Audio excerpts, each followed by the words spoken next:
आइए दोस्तों जानते हैं कि पितृपक्ष क्या होता है और इन दिनों में कौन सी ऐसी दो सब्जियां हैं जो भूलकर भी नहीं बनानी चाहिए। तो हम आपको पितृपक्ष की जानकारी देने वाले हैं। बने रहे वीडियो के अंत तक। दोस्तों, इस बार पितृपक्ष 29 सितंबर से शुरू होने जा रहा है और इसका समापन 14 अक्टूबर को होगा। मान्यता है कि पितृपक्ष में श्राद्ध और तर्पण करने से पितर प्रसन्न होते हैं और आशीर्वाद प्रदान करते हैं। उनकी कृपा से जीवन में आने वाले कई प्रकार की रुकावटें दूर हो जाती हैं। व्यक्ति को कई तरह की दिक्कतों से मुक्ति मिलती है। सबसे पहले आपको यह बता दें कि जिस पितरों का श्राद्ध आप कर रहे हैं उनकी मृत्यु किस दिन हुई थी। इतना जरूर याद रखें कि मृत्यु जिस दिन हुई हो उसी तिथि पर ही श्राद्ध करना चाहिए। बहुत से लोग यह गलती करते हैं कि जिस दिन अंतिम संस्कार हुआ होता है उसी तिथि पर श्राद्ध कर लेते हैं, जो कि गलत है। पितृपक्ष में सभी तिथियों का अलग अलग महत्व है। जिस पितर की मृत्यु जिस तिथि पर होती है, पितृपक्ष में उसी तिथि पर उनका श्राद्ध कर्म किया जाता है। अंतिम संस्कार वाली तिथि को श्राद्ध के लिए सही नहीं माना जाता। दोस्तों, शास्त्रों में कुछ ऐसी चीजों के बारे में बताया गया है जिन्हें पितृपक्ष के दौरान भूलकर भी नहीं खाना चाहिए। कुछ ऐसी चीजें हैं जिनको न तो पितृपक्ष के दौरान खाना चाहिए और न ही पितरों को या ब्राह्मणों को इन चीजों का भोग लगाना चाहिए। दोस्तों, मान्यता है कि मृत्यु के देवता यमराज श्राद्ध पक्ष में पितरों को मुक्त कर देते हैं ताकि वे व्यंजनों के यहाँ जाकर तर्पण ग्रहण कर सके। पितर भाद्रपद पूर्णिमा पर पितृलोक से धरती पर आते हैं और 16 दिनों तक श्राद्ध, तर्पण, पिंडदान ग्रहण करके सर्व पितृ अमावस्या की रात को चले जाते हैं। दोस्तों, इसीलिए ये 16 दिन पूर्ण रूप से पितरों को समर्पित होते हैं। इन 16 दिनों में पितरों की आत्मा की शांति के लिए पिंडदान, श्राद्ध, तर्पण कर्म किए जाते हैं। पितरों के लिए श्रद्धा से कुछ समर्पित करना ही श्राद्ध कहलाता है। यह 16 दिन पितरों को प्रसन्न कर पितरों की कृपा प्राप्त करने के लिए बहुत ही खास माने जाते हैं। दोस्तों, जैसा कि आप सभी जानते हैं कि पितृपक्ष के दौरान कोई भी शुभ और मांगलिक कार्य नहीं किए जाते। दोस्तों, ऐसे में हम जानते हैं कि कौन सी ऐसी चीजें हैं जिनका पितृपक्ष के दौरान भूलकर भी सेवन नहीं करना चाहिए। कौन सी चीजें हैं जिनको पितृपक्ष के दौरान पितरों को या ब्राह्मणों के भोजन में भूलकर भी इनको इस्तेमाल नहीं करना चाहिए, वरना दोष लगता है। आगे बढ़ने से पहले आपसे रिक्वेस्ट है कि कमेंट में जरूर लिखें ओम नमः शिवाय। दोस्तों, बड़े बुजुर्गों द्वारा, ब्राह्मणों द्वारा आपने सुना होगा कि पितृपक्ष के दौरान वही भोजन बनाएं, वही भोजनों का पितरों को या ब्राह्मणों को भोग लगाएं जो पितरों को पसंद था, तभी ही पितरों की आत्मा को शांति मिलती है। लेकिन यहाँ पर हम कुछ ऐसी गलतियां कर देते हैं। अधिकतर घरों में अधिकतर लोगों के पूर्वजों को लहसुन प्याज पसंद होता है, तो जब भी भोजन बनाते हैं तो उसमें प्याज और लहसुन डालते हैं और पूर्वजों के पसंद के हिसाब से भोजन बनाकर ब्राह्मणों को भोजन करा देते हैं। या फिर जिनके पितरों को नॉनवेज पसंद होता है वे नॉनवेज लेकर किसी जरूरतमंद व्यक्ति को पितरों के नाम से दान कर देते हैं, जिससे उन्हें उनका आशीर्वाद प्राप्त हो। दोस्तों, अगर आप भी ऐसा करते हैं तो भूलकर भी ऐसी गलती आगे से न करें। शास्त्रों के अनुसार पितृपक्ष के दौरान प्याज, लहसुन, मीट और अंडे का सेवन भूलकर भी नहीं करना चाहिए और पितरों के भोजन में इन चीजों का इस्तेमाल भूलकर भी नहीं करना चाहिए। शास्त्रों के अनुसार भगवान विष्णु और महालक्ष्मी जी को पितृदेव कहा जाता है। पितरों का भोजन, श्राद्ध, तर्पण, पिंडदान सबसे पहले भगवान विष्णु और महालक्ष्मी जी ही स्वीकार करते हैं।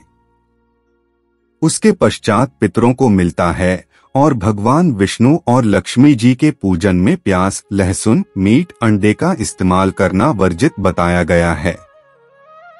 अगर आप पितरों के भोजन में प्याज, लहसुन, मीट, अंडे इन चीजों का इस्तेमाल करते हैं तो भगवान विष्णु और माता लक्ष्मी जी उनसे स्वीकार नहीं करती, और जब पितृदेव स्वीकार नहीं करेंगे तो हमारे पितर भी उस भोजन को स्वीकार नहीं करेंगे। इसलिए इस बात का विशेष ध्यान रखें। दोस्तों, श्राद्ध पक्ष के दौरान पितरों के निमित्त जो भोजन बनाए या ब्राह्मणों को भोजन कराने के लिए जो भी भोजन बनाए वे बिना प्याज, लहसुन और मीट, अंडे का बनाएं, और ना ही पितरों के नाम का ऐसा भोजन आप किसी जरूरतमंद व्यक्ति को दान करें।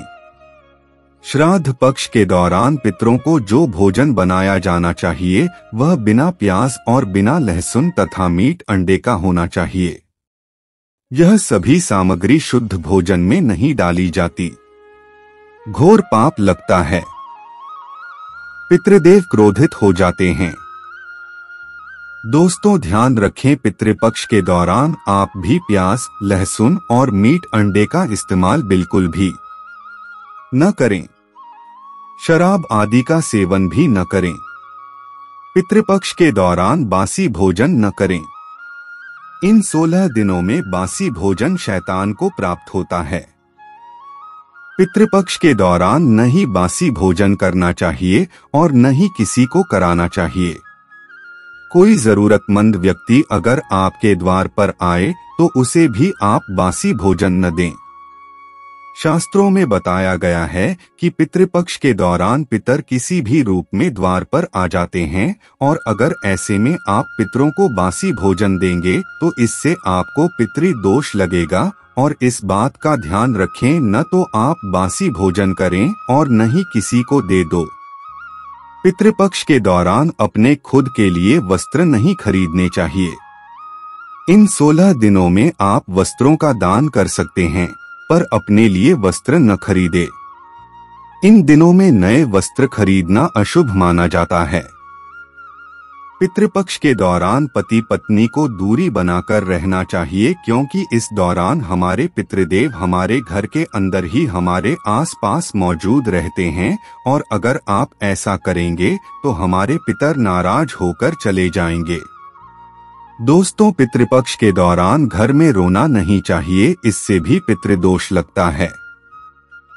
इन 16 दिनों के अंदर खुशी खुशी पितरों का स्वागत करना चाहिए, उनका आशीर्वाद प्राप्त करना चाहिए।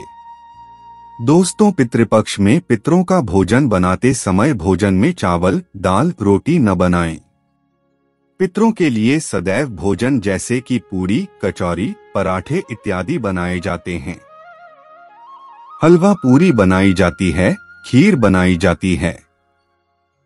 पितरों को खीर बहुत पसंद आती है।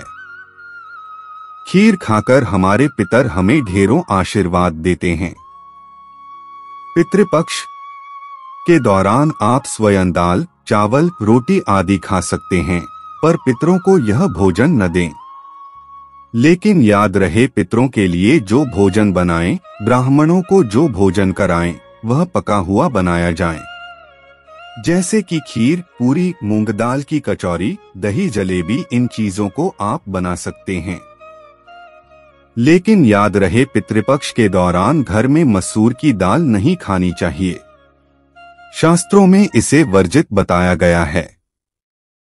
दोस्तों, मसूर की दाल के अलावा पितृपक्ष के दौरान काले नमक, काले जीरे का सेवन भी नहीं करना चाहिए, और न ही ब्राह्मण भोजन में इन चीजों को शामिल करना चाहिए। पितृपक्ष के दौरान मूली, लौकी, खीर और सरसों का साग न तो खाया जाता है और न ही खिलाया जाता है। श्राद्ध पक्ष में इन चीजों को खाना और खिलाना दोनों ही वर्जित होता है। श्राद्ध पक्ष के दौरान पितरों के भोजन में नींबू नहीं डाला जाता। आप स्वयं नींबू का सेवन कर सकते हैं, लेकिन पितरों के भोजन में, ब्राह्मण भोजन में नींबू न डालें। पितृपक्ष के दौरान कई तांत्रिक क्रियाएं भी की जाती हैं। इसीलिए इस दौरान दूध, दही या फिर सफेद खाद्य पदार्थ जैसे कि सफेद रंग की मिठाइयाँ, बर्फी इत्यादि का सेवन नहीं करना चाहिए। लेकिन हाँ, आप अपने घर में ही बनाकर खा सकते हैं। दोस्तों, पितृपक्ष के दौरान गाय के दूध का सेवन करने से बचना चाहिए। खास तौर पर वह गाय जिसने हाल ही में बच्चे को जन्म दिया हो। ऐसी गाय के दूध का सेवन भूलकर भी न करें। पितृपक्ष के दौरान खीर अवश्य ही बनाई जाती है और खीर का पितरों को, ब्राह्मणों को भोग लगाया जाता है। इसीलिए आप पितृपक्ष के दौरान दूध, दही, खीर बनाकर उसका भोग लगाकर प्रसाद के रूप में उसे ग्रहण कर सकते हैं। लेकिन खाली दूध का सेवन न करें, यानी सीधे दूध का सेवन न करें। पितृपक्ष के दौरान कड़ी बनाना और खाना भी वर्जित होता है। इस बात का विशेष ध्यान रखें। पितृपक्ष के दौरान कुल्थी की दाल का सेवन न करें। दोस्तों, ध्यान रखें, पितृपक्ष के दौरान आप पितरों के लिए जो भी भोजन बनाएं, उस भोजन में आप तिल अवश्य डालें। पितृपक्ष के दौरान आप पितरों के लिए जो भी भोजन बनाएं, ब्राह्मणों को भोजन कराएं या पंचबली लगाएं या किसी जरूरतमंद व्यक्ति को पितरों के नाम से भोजन दें। उस भोजन में थोड़े से काले तिल अवश्य डालें। शास्त्रों के अनुसार जिस भोजन में काले तिल होते हैं वह भोजन पितृ ग्रहण करते, लेकिन जिस भोजन में काले तिल नहीं होते उसे भूत प्रेत ग्रहण करते हैं। इसीलिए इस बात का विशेष ध्यान रखें। दोस्तों, पितरों के भोजन में आप काले तिल डालकर ही आप पितरों को भोग लगाएं। काले तिल भूत पिशाच से श्राद्ध के भोजन की रक्षा करते हैं। इसीलिए इस बात का विशेष ध्यान रखें। पितृपक्ष के दौरान गलती से भी अपने पड़ोसियों का भोजन कभी नहीं खाना चाहिए। पितृपक्ष के दौरान उधार लिया गया पैसा अशुभ माना गया है। इससे उल्टा कर्ज का बोझ और भी बढ़ जाता है। पितृपक्ष में कोई भी ऐसा काम न करें जिससे हमारे पितर नाराज हो जाएं। आप थोड़े से ही प्रयासों से अपने पितरों को प्रसन्न कर सकते हैं। तो दोस्तों, आपको हमारी आज की ये जानकारी कैसी लगी हमें कमेंट करके जरूर बताइए। साथ ही अगर आपको जानकारी पसंद आई तो वीडियो को लाइक कीजिए। अपने दोस्तों और रिश्तेदारों के साथ इसे ज्यादा से ज्यादा शेयर कीजिए ताकि यह जानकारी सब तक पहुंच सके और कोई भी ऐसी गलती न करे। दोस्तों, अगर आप हमारे चैनल पर नए हैं तो चैनल धर्मलोक को जल्दी से जाकर सब्सक्राइब भी कर दीजिए और साथ लगे बेल आइकन को भी प्रेस कर दीजिए। जल्दी ही मिलेंगे दोस्तों ऐसी ही नई जानकारी के साथ। तब तक के लिए आपका बहुत बहुत धन्यवाद।